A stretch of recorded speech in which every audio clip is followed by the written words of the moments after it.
So I want to welcome all the listeners today. Our webinar today is Teacher Perspective, Supporting Students and Teachers in a Difficult Year. We know it's been a very difficult year, even though I think brighter days are ahead with the pandemic. We're back face to face. I do think that there are steps that are needed. I think we all feel this on what are we going to do to support students that have been struggling for the past year and a half to 2 years. It's not just the students. I'll also be asking questions about what teachers are doing for their well-being and their peace of mind as we move through the coming years. So actually, if we could go to the next slide, and I'll start to introduce the presenters. All right, our first one is Wendy Caruso. She served in education for 25 years. She spent 12 years as a classroom teacher, 13 years as an instructional technology specialist, and she's been recognized as Teacher of the Year and received multiple educational grants. And I want to thank Wendy for allowing us some time to chat today. And by the way, what does an instructional technology specialist do? At Virginia Beach, they're the coach, kind of a combination of a coach, but it's the position where you're working with the students and the teachers with our technology, new programs, software, Chromebooks. Okay, all right, excellent. Thank you. Next slide, please.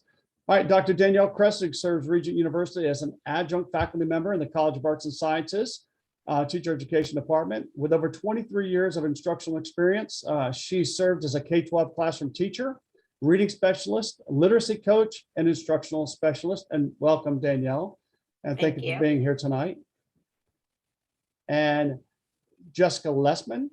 Jessica serves as a third grade teacher in Virginia Beach, soon to be fourth grade teacher, I hear. Over her career, she's been recognized as a Teacher of the Year, served as grade level chairperson, achieved national coach certification, and presented at many professional development seminars. So real quick, what is a national coach certification? What is that? That involves a national program called Girls on the Run. Okay. And getting the national coach certification just required a few more hours of in-person training to work with kids, girls specifically, in a program. It's an after-school program offered. It culminates in a 5K with the students, but we have, there are lessons that are integrated with it for self-esteem, nutrition, goal setting, and then there's an exercise component as well. Okay, I understand. I think Dr. Kresik, you were involved in Girls on the Run too at one time at Bayside. Is it the same thing that you did? Yes, it is. It's an awesome program. And I think it is wonderful. Really a good developmental foundation for the kids. Okay. All right. In fact, sorry, one of my former students and former Girls on the Run just made her track team, and her mom called and told me, and that was really exciting. Excellent. That's why you do what you do, right? It is. Absolutely. Good for you. Next slide, please. And my name is Kirk Kresik. I serve Regent University as Dean of the School of Education. I've got about 30 years of experience in school leadership. I've served as a teacher, coach, school principal, and university department chair. And again, I want to welcome all of our attendees. And today's discussion is really going to be some insight onto what teachers are doing as we look to support students. We know that there's a learning loss. There will be a learning loss moving forward, not just one right now, but as we go over the next year or two, and just kind of what are those things that we're thinking about to mitigate that. And there's no one best answer. We understand that. There's no one right answer. We understand that. But listening to the perspectives of the people on the front line, these men and women who are in the classrooms every day, really can provide some insight to policymakers, to school leaders on what needs to happen so that ultimately we make decisions, the best decisions based on the kids, and ultimately the kids are successful. And that's what we want. We want this generation, the next generation, and so on to be better than we were at that time. So I'm going to start with the questioning. My first one is going to be for Wendy. And Wendy, everyone right now feels vulnerable. Anybody working at a school, you feel that with everything going on. How are you leading your classroom, and what's your messaging to your students during this pandemic? I think that that vulnerability, it's huge. And I've had this year and last year more empathy for what children and parents are going through virtual, face-to-face, dealing with your everyday life stressors, adding on top of what we're dealing with with education. I have really focused this year on building trust. It's hard to trust someone that you don't see. And the parents aren't in the building like they used to be. And even, this year, it's just, they used to be at lunch, they used to be in the hallways, they used to be volunteering. So this year, my focus has really been about building that trust with the parents and with the students. With the students, it's easy. They're in my classroom. So I gain that with the kids really quickly. But with the parents, it can become really challenging. They don't see me if I'm not on top of that. And so it's about that communication with the parents. I have to be very flexible. It's not, I used to send out an email and that's how we got at the information, but now it's email, it's text, it's phone calls, it's direct text. It's whatever I need to make sure that the parents are feeling connected and that they know how their child's doing and what's happening in the classroom. One of the things that I do in the spring and the fall, I just sent out this message to the families called Invite Me. And so it's part of that, building that trust and building a relationship. And Invite Me is an invitation to the parents to invite me to something. It could be, does your child have a game? Does your child have a special event coming up? If so, let me know. And sometime this spring, I'd like to join it. It's really amazing because the parents are so excited to invite me to something. So I have been invited. I just got a couple recently. I'm invited to a soccer game. I'm invited to an after-school karate practice for one of my little girls that I had no idea was in karate. So what a great connection that I now have with her when she's in my classroom. My favorite one, the first time ever, I have been invited to a Sunday church service with the family, which I thought was really exciting. And so that's the first one. And so that connection with the parents and building that trust, that's part of it, is just that face-to-face time. So that's amazing, that reach out that you did, knowing that it's going to take more time away from, let's say, your personal side of things. How do you manage that right now? Because it sounds like it's the right thing to do. You want to make that connection.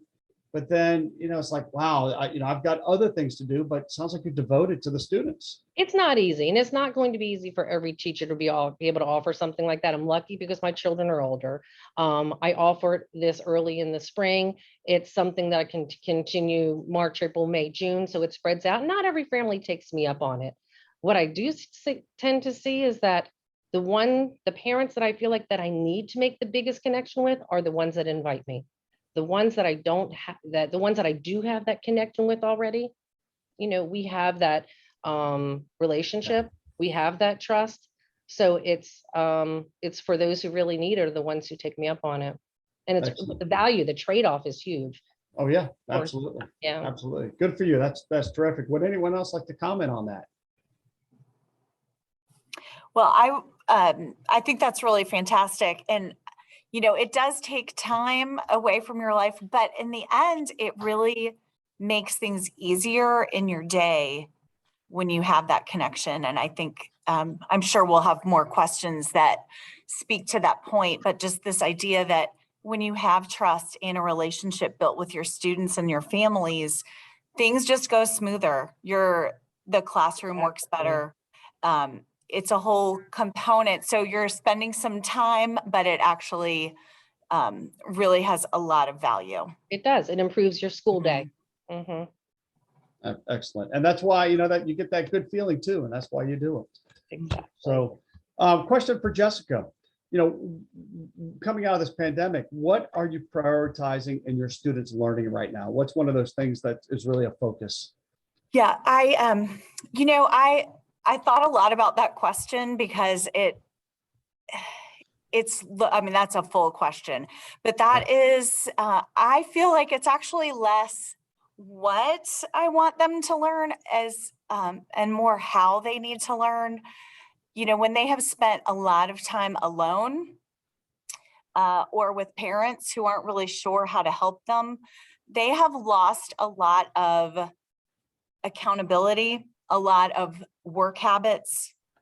a lot of focus and stamina, which it is hard to be at home getting snacks and going to the bathroom whenever you want and coming back to a room where you are accountable for your behavior,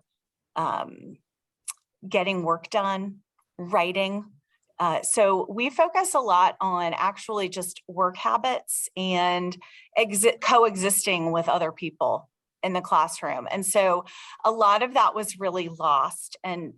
But it's been very valuable to work through those things, learning to work with other people again, collaborating, listening to other people's ideas. That has been a huge loss. And to me, that's the beauty of school always, is that you are in a community and you learn better and you're stronger because you're with other people. So I think that was a significant loss for a lot of these students. And so we work every day to gain that sense of community back. Excellent, excellent. And it reminds me, I also think that no matter the age of the student, even adults, getting back into the office again, getting back on routines. I see that here. Higher education faculty are now back in the office and trying to think about how things were. Yes. That institutional memory has to come back of how things are expected. Would anyone else like to comment on that? I like your response. The other thing I think, even in adult students, when I think about this, resilience is one of those things here that we talk about often, even in adults. It was easy during the pandemic, it seemed, for people just to walk away from things or put things down. But once you get back in the office, I don't want to use the word confront, but you're confronted with things that you have to be able to manage the best that you can with the skill set that you have. And not being around others for quite some time, some people are a little rusty at that, and you've got to kind of get back in that groove. Yeah, So imagine an 8-year-old, they're very Sure. rusty. Absolutely. They were just learning. And, and some, I think I'm teaching 3rd grade right now. Some of these kids left at the end, they didn't finish 1st grade.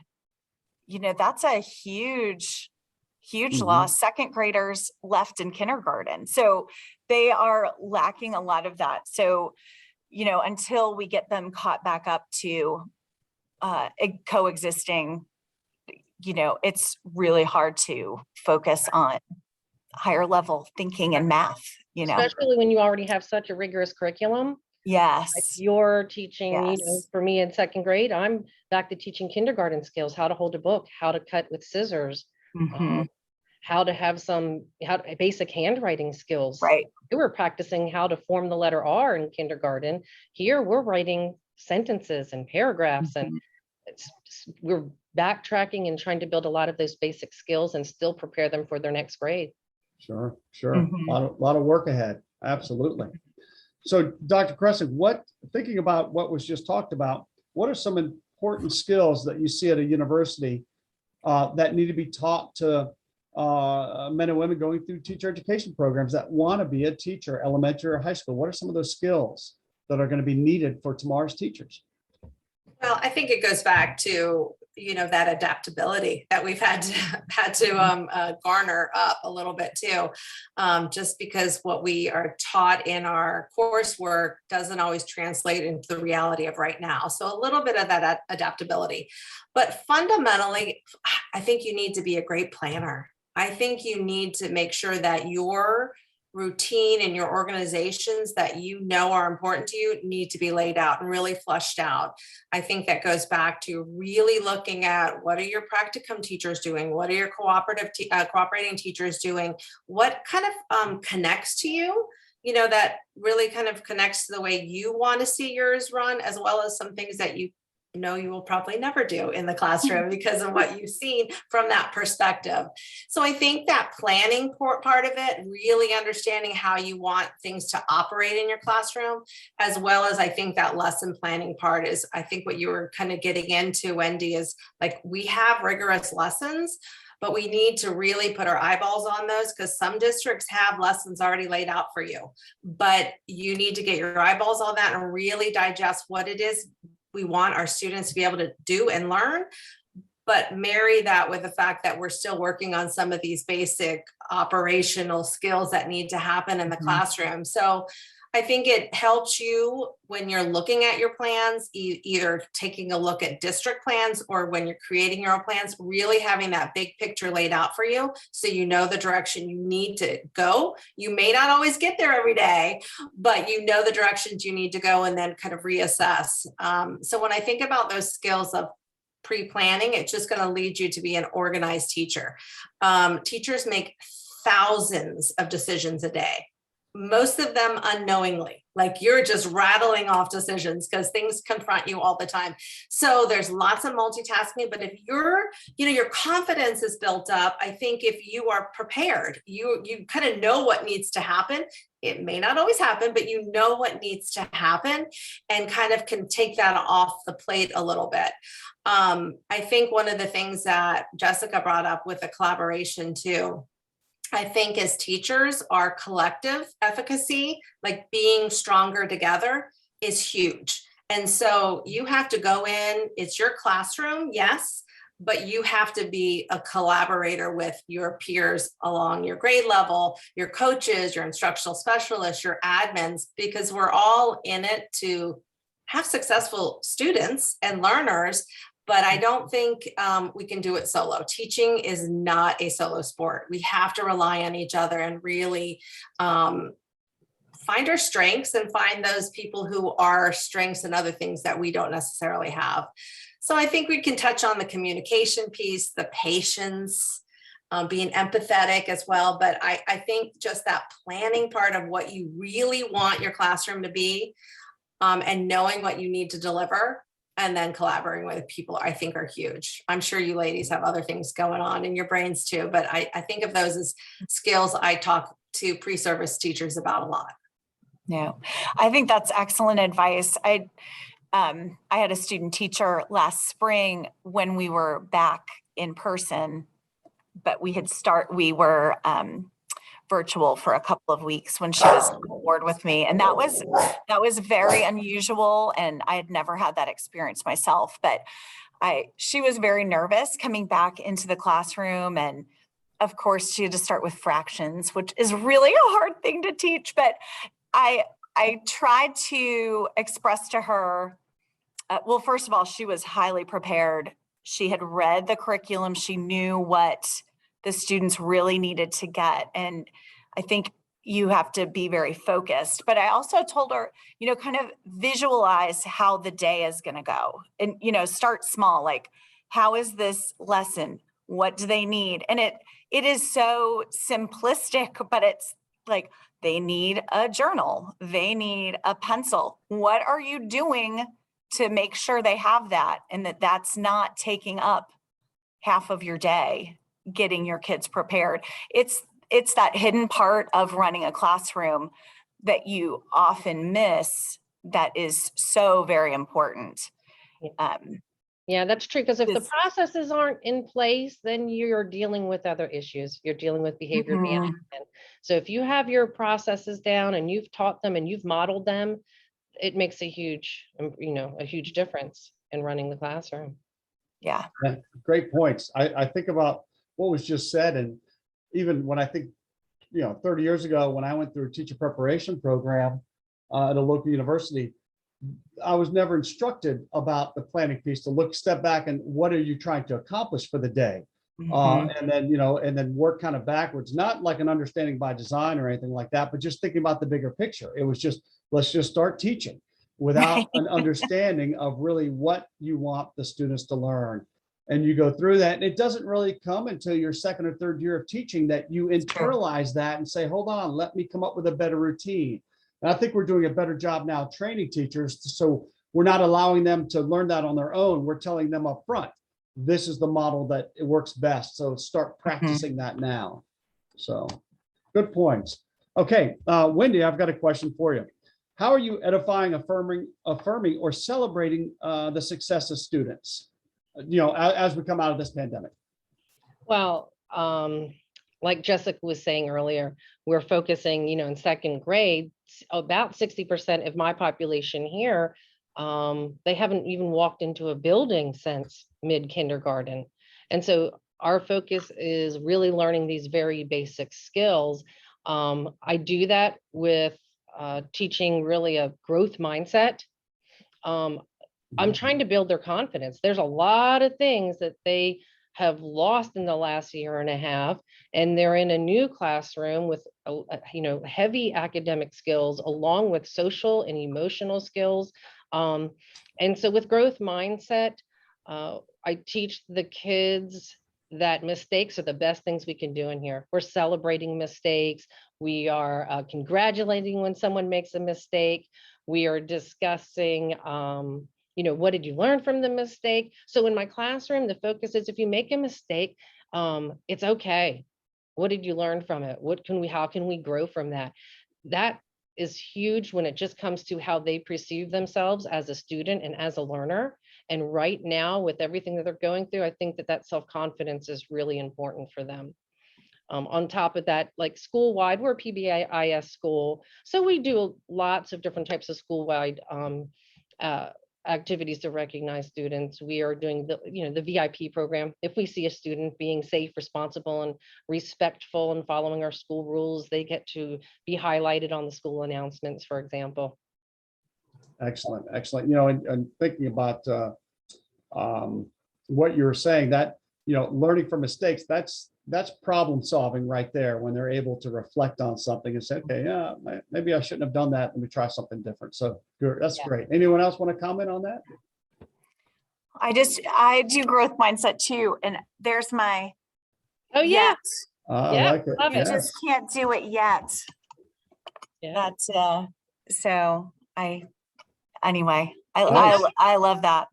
And you have to keep them, like you said, Kurt, the problem solving. This year more than ever, I found that I'm teaching my kids how to solve a lot of even social emotional problems, how to be a friend, how to talk to someone when you're unhappy with a classmate.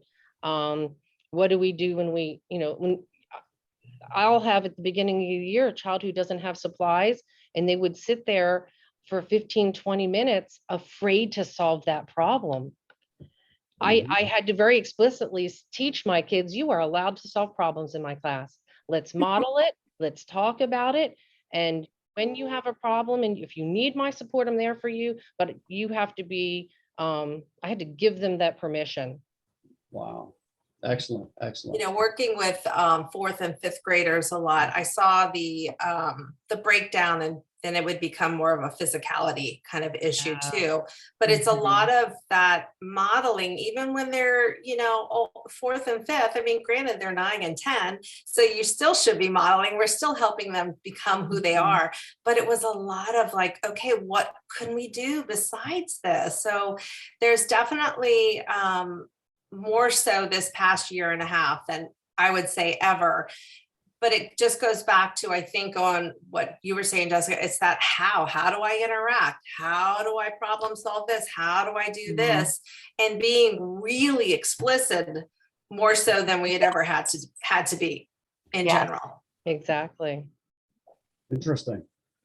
And great points, ladies. All right, Jessica, how are you connecting and reassuring parents, especially the reassuring parents part, that the kids are coming in and getting an education? Right. And Wendy spoke to this quite a bit earlier, because they were not allowed in the buildings.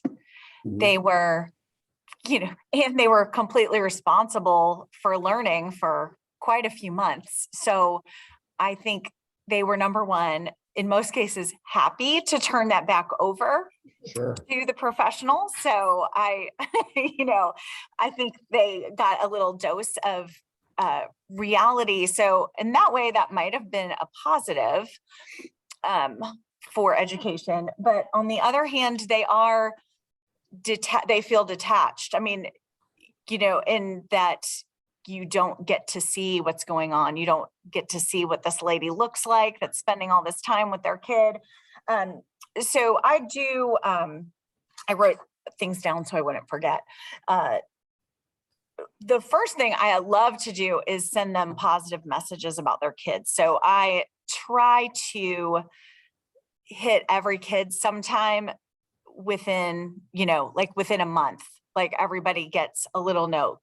And it's about anything in particular that I know that they're worried about for their child. So for some kids, it's an academic, they really struggle with reading. How is that going? And so I try to make sure I'm addressing that particular concern. But for others, they're well aware their child has a difficult time coping with being around other people, and they might act out, and they want to be reassured on that front. So I just do try to be very specific and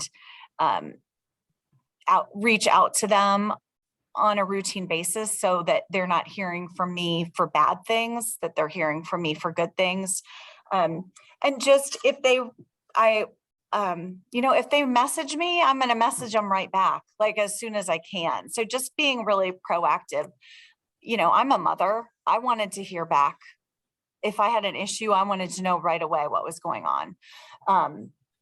But also like sending work home, posting a couple of assignments on Seesaw or something that they can access at home so they can see some of the work. I mean, I do a lot of paper and pencil in my classroom because I feel like that was so very necessary this year to get them used to that hard work. But just posting pictures of the kids doing things at school, that I think has drawn them in and made them feel a part of it. Letting them know like, oh, we're reading this book and reading group. It's on Disney Plus. We're done. Why don't you watch it with your student this weekend? That kind of thing, just to sort of make them feel included. Gotcha. Okay. Yeah. So and this question is for Dr. Kresik, has anything changed with the communication with parents or stakeholders? Especially during the pandemic. Sorry. No, that's okay. I mean, fundamentally, we always want parents to be involved. That's always been the case throughout education. So I think what Jessica is saying as well is that it's so much easier to communicate now. And I think that's a great thing. I think the only thing that we need to kind of be cognizant of, especially when I think about pre-service students, is that fine line of when to turn it off for your own self-care, because there is a time limit. But I think creating having your boundaries set with parents, like I'm going to respond during this time, or after this time, it's my time, it's family time, or whatever it happens to be, self-care time, but I'll get back with you after this particular time. So I think we have to make sure, you all are seasoned, you ladies are seasoned educators, but when we think about newer teachers coming in and their social avenues are all the time, 24/7, there is a point where we need to make sure we pull back a little bit and have those boundaries. And, Absolutely. That's a personal preference of where you are. But I think I love the idea of connecting with the parents for positive, because I know nobody wants to hear negatives all the time. So the positive part of it. And one of the things I stress to pre-service teachers is having that as part of your routine. So having almost your class roster, and this is when I connect with this one, and find something, there's the PBIS, of course, in there, find something good to communicate about as you're going through each person on your roster, so that there's a little bit of that in your routine. It becomes part of your nature. So it's not necessarily a negative thing. But I also advocate for communicating with counselors and admin if there is a lack of communication, because we don't want that to become the norm, especially you all in the younger grades. As our students get into the older grades, I feel like sometimes the parental involvement is backed off a little bit. Right. And we don't want anyone to fall through the cracks, because we know things happen at home, we know things happen at school, and there should be that two-way communication. So if we're not getting that communication through, reach out to those other people to ensure that everyone is aware of everything that's going along in the student's life, because we want success. That's all we all want success for students. Mm-hmm. So I think that helps. Ooh, great question. So are you saying teachers have a life outside of teaching? I'm kidding. I need to. Yes. And I do appreciate the positive, you all three talked about the positive messaging, because it's always easier when the parent's on your side if you have something negative to say. They're Absolutely. more likely to say, okay, we're going to support the teacher on this moving forward. So real quick, have you noticed, because of the pandemic, I know Danielle, you said that communication is easier. Has it increased? Do you have more communication than, let's say, pre-pandemic? Like anyone? Yes, Okay. yes. The answer is yes. And I would say in a positive way, Mhm. because I don't know, you're again, just searching for that connection, that was really absent. That's hard. I mean, education only works with a relationship. Mhm. I feel more confident than ever that I'll never be replaced by a robot after all of this going on. That's always been that worry, right? Eventually they aren't going to need us, but I really beg to differ. And I think everyone would agree with that. If you haven't, if you aren't reaching out regularly to parents, they're not going to reach out to you. And I need them. I need them. Absolutely. I need their kid to come to school. I need their kid to be working hard. I need them to be rested and be fed. I've never had a parent complain that I've communicated too much. Exactly. You know? Exactly. Great points. The communication piece, even in higher education, we've seen that increase during the pandemic, especially when most people were working at home and in front of a computer most of the day. We found that email traffic picked up for our faculty and our staff, and even for me. And that was a good thing. But again, I like what Danielle, what you said about boundaries, because I have talked to higher ed faculty who say, I'm working with a student tonight at 10 o'clock. And I use, well, hold on, make sure you're taking the time and setting the boundaries, because 10 o'clock is late. It may work for their schedule, but they can also make it work at 3 o'clock in the afternoon. So I get that. So great answers there. All right, Wendy, question for you. It can be overwhelming for teachers and students switching from the face-to-face to virtual, and even now, who knows, maybe this coming fall, we might just have individual classrooms that will be out for 2 weeks because of COVID if there's a new variant. How do you help students to manage that change back and forth? Well, it's definitely about students and just as much about parents and whoever the caregiver is at home when that Mhm. happens. I was virtual last year. I was 100% virtual, and I had 30 third graders.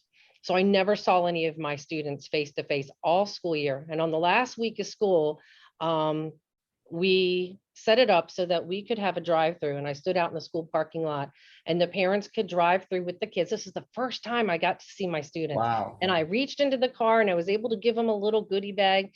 And I said to the kids, wow, do you know what you have just accomplished? You have done a whole third grade curriculum independently from home on a Chromebook and with, I'll send things and you're coming back and forth and makeshift, whatever you have at home. Like, to know that you have just accomplished a whole school year in third grade at home. You are the only one that can say that you've done that. Like, this is the first time in the whole world ever have we had a situation like this, and you should be so proud of yourself. And I looked at the parent and I said, and you too, like, thank you for your support. And you would be shocked at how many parents burst into tears. I was shocked. Wow. Like, the first parent that just looked at me and just breathed, just took this breath and would cry and looked at their kids and said, we're so proud of their kids and so proud of themselves of what they had just accomplished. But it was like that moment where the parent was like so happy, like you said, Jessica, to like say, okay, we finished it and I'm giving them back to you, hopefully That's right. in September. We were lucky in Virginia Beach because Virginia Beach was already a one-to-one school. So that was a huge benefit for us. What do you mean by one-to-one? Every child already had their own Chromebook or some type of device, either Chromebook, and I think the younger students were iPads, but that didn't last long. I think the kindergarten students ultimately ended up with Chromebooks as well. So that was easy for us. Besides home accessibility issues, there were those types of problems, but those didn't take too long for the school division to come up with some great solutions with that. So really what I learned is that the biggest thing is about flexibility, support, for the parents and for the kids. We will get through this. We're good at it now. So, we'll switch on a dime, we'll get back, get into what my expectations are the same because I know you can do it. But I'm going to be flexible. I'm here to support you and we will get through it. Excellent. Excellent. All right. That's a tremendous story, that back and forth. And I can imagine even for mom and dad, the stress of that, because not everyone had a job that had that type of flexibility. Right. And to figure out who's going to watch little Kurt, who's going to be at home, or little Wendy, that's Right. difficult. And we saw that come out from mom and dad, from school board meetings, things of that nature. So I get it, but that drive-through event sounds amazing, or It was sounded awesome. like it was just fun. So, Yeah. question for Jessica. Have you had to take, we talked a little bit about this, but have you had to take something off the students' plate this year as they came back? I know you said your focus was on different skills, but is there something that you've had to just totally say, we're not going to worry about this? Well, that's a tough question because nothing has been reduced in what we are required to instruct upon. So for me to take things off of kids' plates is, that's tricky as far as academics go. Now, in other ways, I've done things a little differently. I have never taught outside as often as I have this year. And in fact, I made it a specific point that I would go out every day, that it was weather viable with the weather. So I communicated with the parents, send a little towel or a blanket, make sure your kid has a jacket. We're going out every day, no matter what. We have tables, we have benches. We are doing some learning outside every day just to get out, get a little break from being indoors, move around a little bit, get to communicate, because we were very strict on our seating charts and our seating arrangements this year. So there was no variation. Where you're sitting is where you're sitting, and it's far away from everybody else.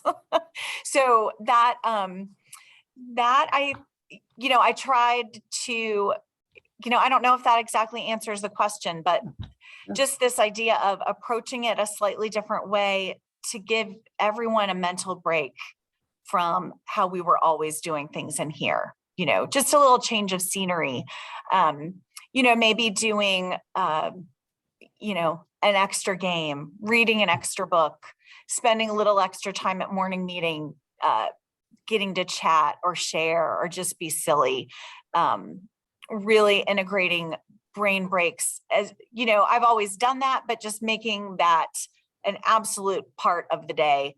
Hands down, you can count on it that we will take a little time away and a little time to relax and just have it be different.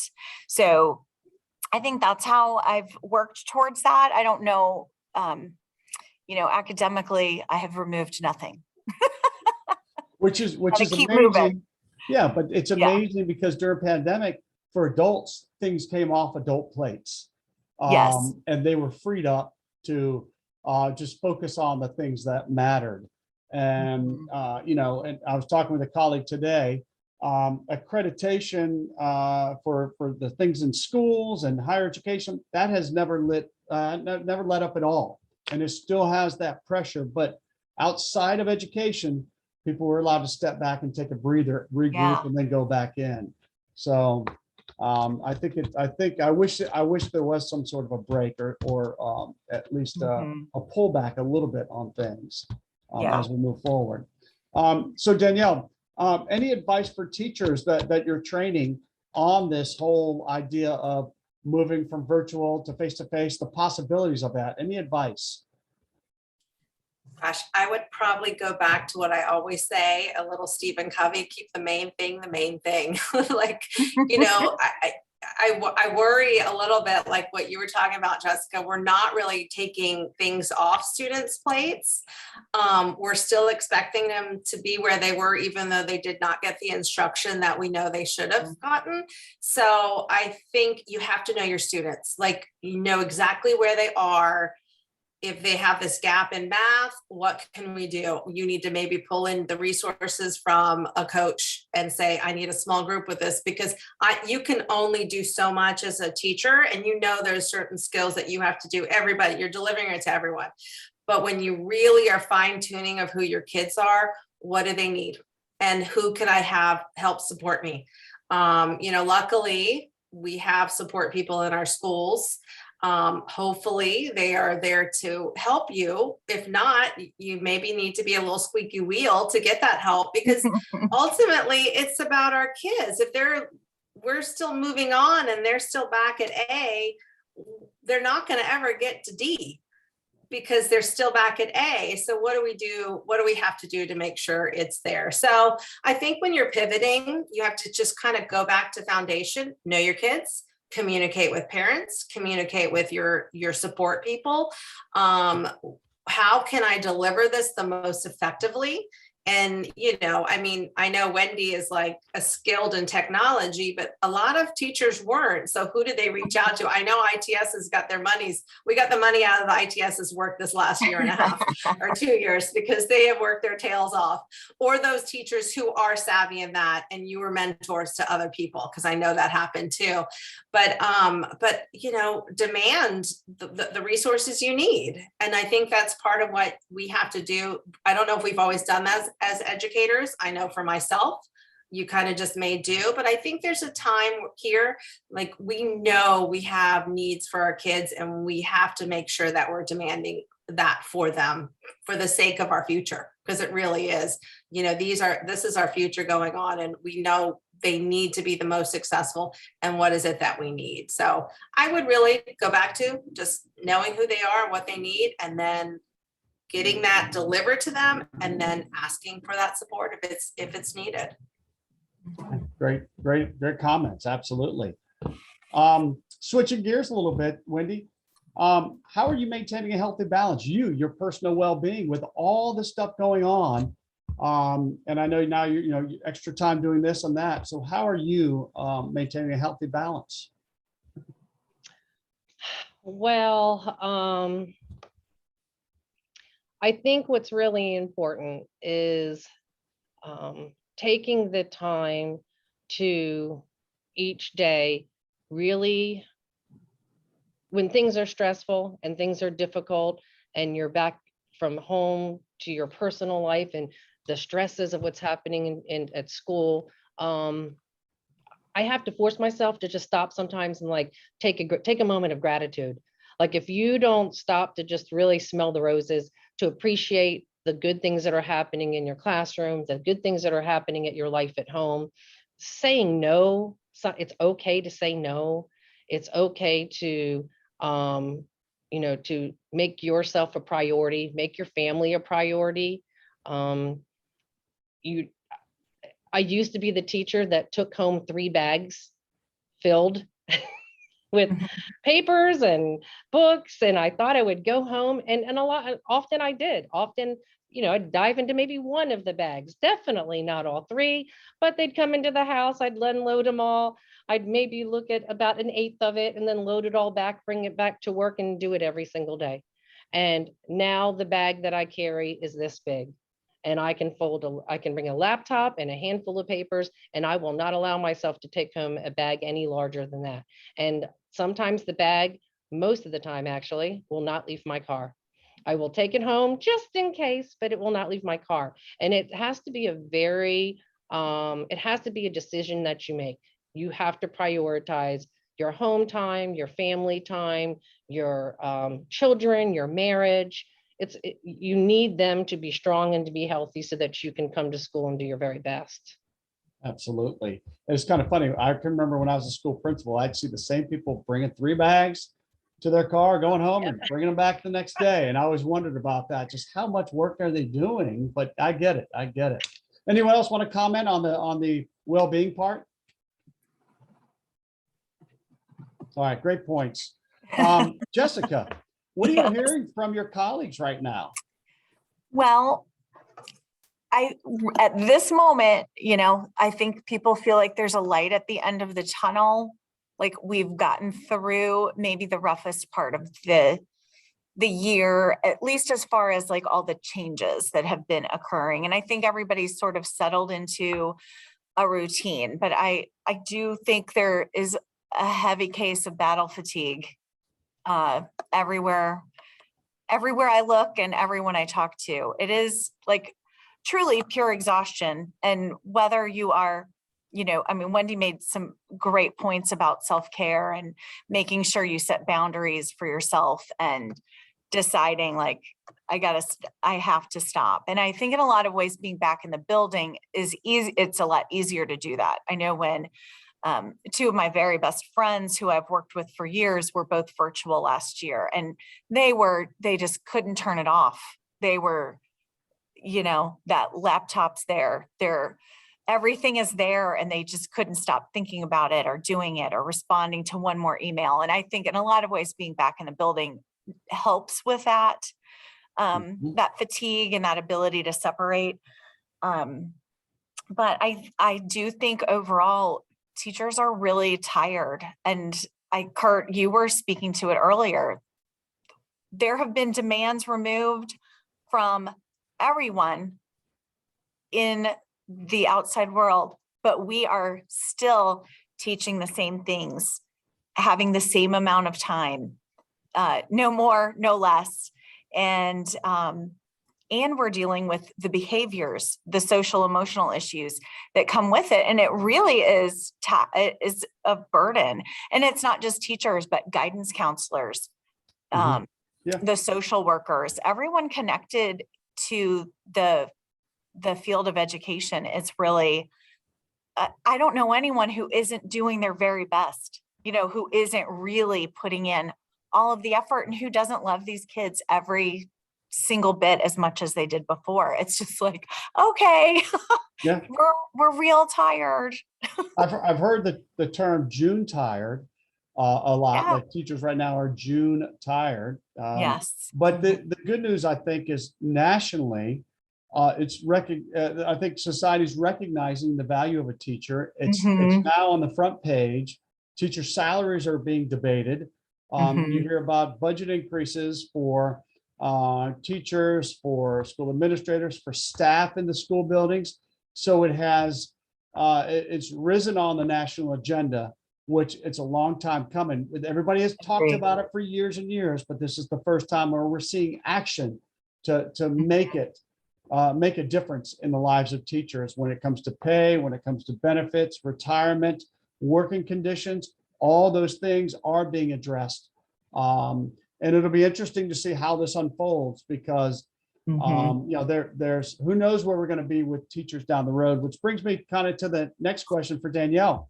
There's a lot of talk about educators vacating the field. What's your messaging to the folks you teach who want to become teachers? Well, I think they get somewhat of the political side of it and what's in that national news, but I'm hoping when they're going in with their practicum and with their cooperating teacher, they get the reality that yes, it's tough times in some ways, but the benefit is there for many of us. It's a calling. It's something that we have trained to be and we want to be. So when I think about those who want to leave the profession, I really, because teachers are so important. And I think sometimes it's cut and dry, and really we need to kind of have the conversation about what are your reasons? What do you really need? And what can we fix? Maybe the fix is we talk to some influential people about some of the things that need to be eliminated or reduced. Jessica, you brought up time. Time has always been an issue, but even more so because things are not removed, but added to us. And so are we feeling overwhelmed, but how can we kind of use our time more wisely? I think it goes back to our collaboration too. rely on your peers, rely on those people who have strengths in some way. Maybe they're more creative and they came up with a creative project. Then you're on the other side, you can get the organization of it. Like, how do we work more efficiently before we throw in the towel, so to speak? So are we feeling micromanaged? Can we talk to admin? How can we advocate for being treated like a professional and really kind of push for some of that dedicated time? Do we eliminate some of these staff meetings that could be sent over an email, which I could read in a much more efficient time? So I think our field needs to change a little bit. And I think when teachers push it, and our voices and rational voices, and have really good dialogue and not just, complain about it, but really problem solving, like we're asking our kids to do. Can we be problem solvers too? I think that's going to help. I love that we're having more dialogue about salaries and benefits and all of those things that go into every other professional in our world. And what does that look like in terms of educators? So I think it's the dialogue there.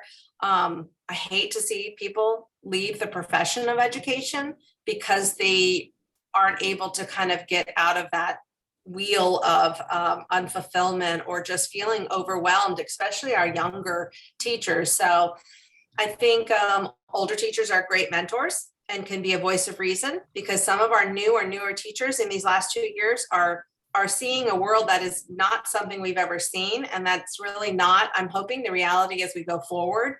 So how do we kind of talk them through it and say, please don't leave us right yet, because it's going to be better. So I think it's productive dialogue. I think it's about really weighing what you can manage and what you need help with. And then how do we kind of structure that and balance that a little bit? It's tough, but we don't need educators leaving. We need to problem solve and how we can make it better. You made a tremendous point here about new teachers coming out in the field last year before.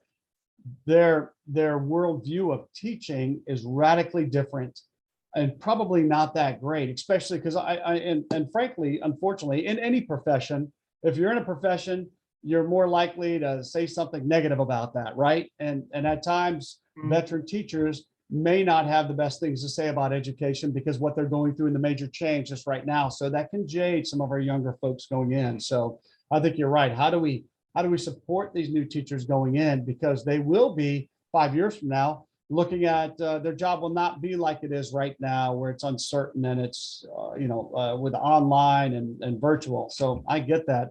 The other thing too, when I think about this, I appreciate when school districts have modified their schedules a little bit, because ultimately education is one of those few industries where all the meetings were after work, right? You get done with a working day and then you have an hour meeting after this. And next time you have professional development, you got to stay 2 hours on this day. So it's funny how it works now, where they've taken a day and say, hey, we're going to take a day and allow meetings during the day for professional development, which is a long time coming.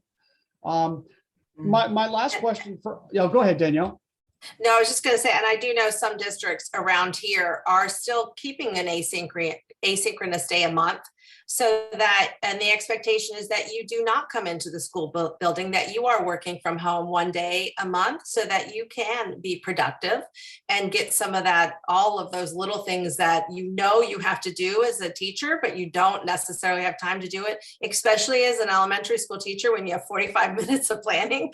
And, some days are like that. There's so much to do. So I applaud some of these districts that are keeping some of those good things in place, even though it skews our world of education like we've always thought about it before. But the reality is these things have to happen. And I think those who are kind of holding on to a few of those things that happened during the pandemic that were good should be applauded. And that may be something some other school districts could kind of take a look at, see, was that productive? Are my teachers a little bit happier coming in the next day because they were able to get work done and they're better prepared? There is a point where our just our wellness in general should be taken into account. And then what was the reason behind that? And how can we kind of embed some of those things a little more purposefully? And I see too, Danielle, when teachers have that type of dedicated time, teachers are professionals. And Yes. if you give them that time, you're going to end up with more quality instruction.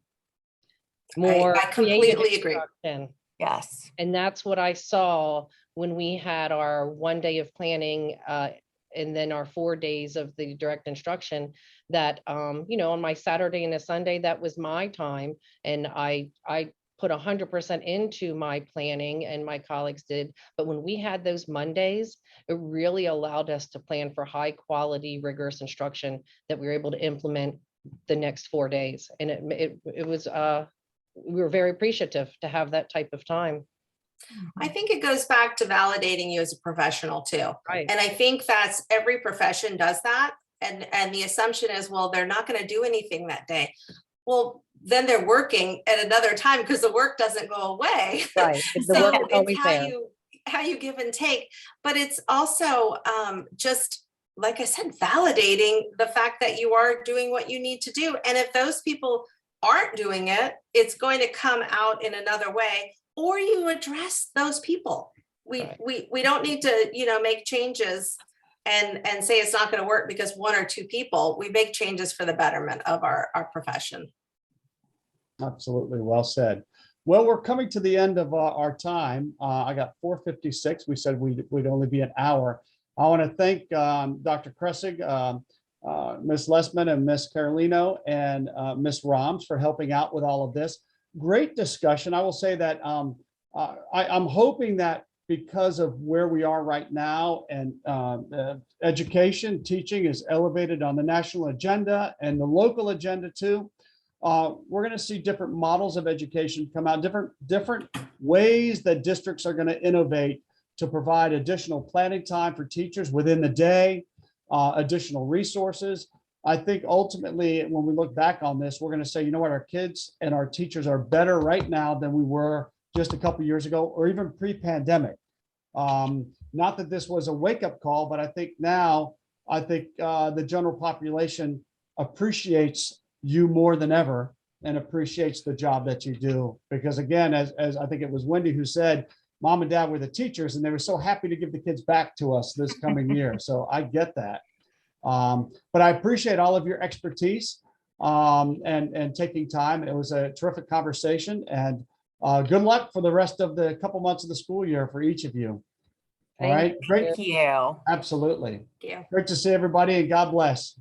Thanks. Bye-bye. Enjoyed it. Yeah. Here, bye.